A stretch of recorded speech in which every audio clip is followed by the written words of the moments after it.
everybody. This is Dr. Forth. Today, we're actually going to be talking about carpal tunnel syndrome. So, how to relieve that wrist pain and discomfort with some exercises and stretches that you can do at home. Well, carpal tunnel syndrome is actually defined as numbness, weakness, and discomfort in the hand and wrist, particularly on this side, because it's usually compression of the median nerve, specifically as it passes through the area around the wrist, where the wrist bones make kind of an arch, hence carpal tunnel, because the wrist bones are called carpals.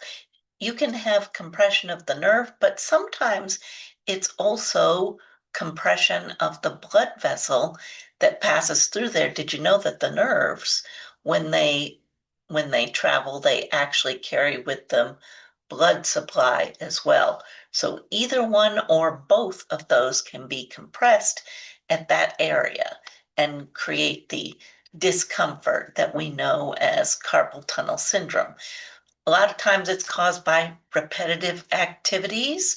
So people working on production floor or manufacturing, or people sitting in an office job where you have to work a lot on the computer. This is where ergonomics and setting up the workstation, very, very important. There's also ergonomics for manufacturing production floor where workers can actually adjust the line so that it's higher or lower, and there's some other limited adjustments that can be made as well. So if you work in a manufacturing facility and you have the ability to make those adjustments, it's definitely worthwhile making sure that it's set up for you. For workstations, we would like to have the keyboard at a level where your arms are not lifting up or really far down, so all the weight is on your wrists.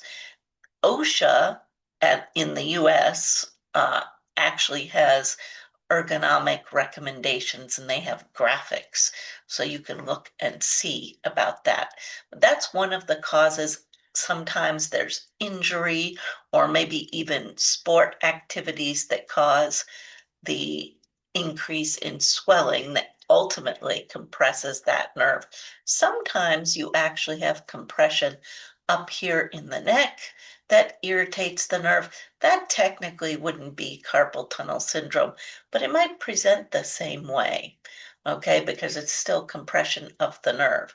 So there's a lot of things you can do to alleviate that process.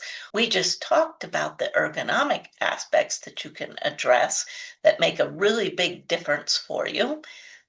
Some of the things that you can do stretching and exercise wise, the first one is prayer pose. So it's named that way because you put your two hands together, and the farther up you lift your elbows and bring your hand and wrist down, the more of a stretch you get. And this is also stretching out the flexor muscles.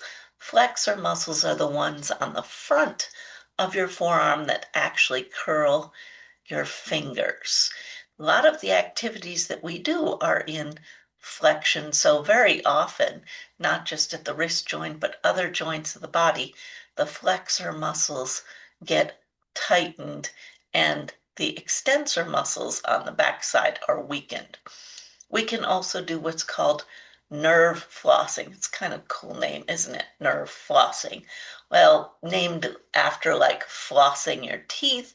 So the idea is we're mobilizing the nerve, slightly moving it around in its travel pathway to release any kind of compression that it's having along that pathway. So there's a couple different ways to do median nerve flossing. Remember, it's going to innervate the thumb side of the hand just on this palmar side, right? So one of those nerve flossing activities, you bring your arm out to the side, lift your elbow up, and you hold your hand out like a waiter who is lifting a tray, and you're going to tilt your head away And then you can bring the arm back and tilt your head towards your arm. And do that again. Put your head at neutral position, bend your elbow, lift your hand up. You're going to tilt your head away from the bent hand. So that's one type of flossing for the median nerve. The other one, you're probably not going to be able to see this because my arm's going to go off camera. So that's not very useful. So I'll just put my hand here so you can see it. But remember, your arm's going to be straight. So we're going to have the palm face up, and we can extend and flex the wrist. And as you extend, you're going to tilt your head away from the outstretched arm, and then lift your hand up, flexing the wrist, and bend your head forward and tilt it away. So those are both ways to do flossing for the median nerve. Remember how I said that the flexor muscles tend to be over tightened and the extensor muscles can be weakened? Well, we can work on the extensor muscles of the wrist. And of course, those are on the upper portion of the forearm, and they lift the hand up, right? Like you're lifting it to say hi. So those muscles are going to be attaching to this bone area right here. And we can actually strengthen it by extending the fingers. Now, I want to be careful and specific about that because when I say extending the fingers, I'm not just talking about bending these little joints in the fingers. We want to extend the joint where the fingers actually attach to or articulate with the palm of the hand.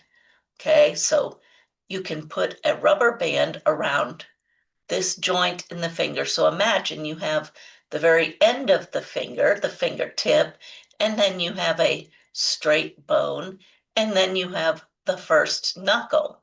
And then if you follow it down, we have the knuckle where the finger attaches to the palm of the hand. We would want to focus on extending the fingers at this knuckle that connects to the palm of the hand, and we can add some resistance to that once you get really good at doing the exercise. Without resistance, you put an elastic band right around the fingers. You want it to be between the two finger joints on that bone right in the middle of the finger. And so we put the elastic band. You can kind of imagine that I have one there. And we're going to extend and spread the fingers. Notice the fingers themselves are not bending and extending. That would be this. We're actually extending right at this joint where the fingers connect to the palm of the hand. So that's extension. You do it first with no rubber band, and then when you get pretty good at that, you can add the rubber band to create some resistance, extra intensity. I like kinesio tape. You all know this because I mention it in almost every video. That's another great thing that you can do for the wrist. Now, when we're applying kinesio tape in general, that's the stretchy tape, okay? I'm not talking about the white athletic tape that you've probably seen maybe in the drugstore or supermarket. Kinesio tape has a bit of a stretch. So we're going to put the tape on either side of the wrist, and then we're also going to tape across. So when we're doing the two bands that go down the thumb side and the pinky side, we're not going to stretch the tape. We're going to instead stretch the hand. So you're going to tilt your hand so that this thumb side is maximally stretched and run that tape all the way up to your elbow area, right? So we stretch the body part, but not the tape. And the same thing here down the pinky side, all the way up to the elbow. So now we should have tape on either side, and we're going to run some tape across. Now be very careful because you don't want to have tape compressing in this area. That's going to defeat the whole purpose. So we can do it strip here and maybe a little bit farther down. So these strips, you're going to stretch in the middle, but leave the ends unstretched so it's not pulling on your skin. So you stretch in the middle and run it across and rub the tape a bit to get that adhesive activated. So that's a good one to do. You can get rigid splints, pardon me, rigid splints that you can wear at night that help you. Usually it has a metal, almost spoon-looking thing, or sometimes it's hard plastic that holds your wrist in this extended position. Just be careful when you put those splints on. You want to make sure that they're the right size and that it's not too tight. It doesn't do any good at all if you notice that your fingertips are turning, dark colors because it's compressing the blood vessels. So the splints can be helpful. Make sure it's not too tight. You can also wear the splints when you're doing the work that aggravates the wrist. You want to avoid prolonged flexion activities. So see if you can find a different way to do things. Sometimes you just have to do what you have to do. But whenever possible, avoid those prolonged flexion activities. And we already talked about adjusting your workstation. And as I said, OSHA, that's OSHA, that's a US government agency whose sole job is to make sure that there's occupational safety. They actually have graphics, at least for the computer workstations, so you can look at that and see how that's supposed to be set up. Epsom salt is a wonderful way to soak and relieve discomfort. Again, that Epsom salt is magnesium sulfate. You have to have a little bit of hot water for it to dissolve nicely, but don't soak in hot water. It should be just lukewarm. Okay, so you can soak for maybe 10, 15 minutes. Added benefit of the Epsom salt is that the plants love it, tomato plants in particular. So you have garden additive and, oh yeah, joint pain relief all in the same time. So make sure that you like and subscribe, and you could see my next video.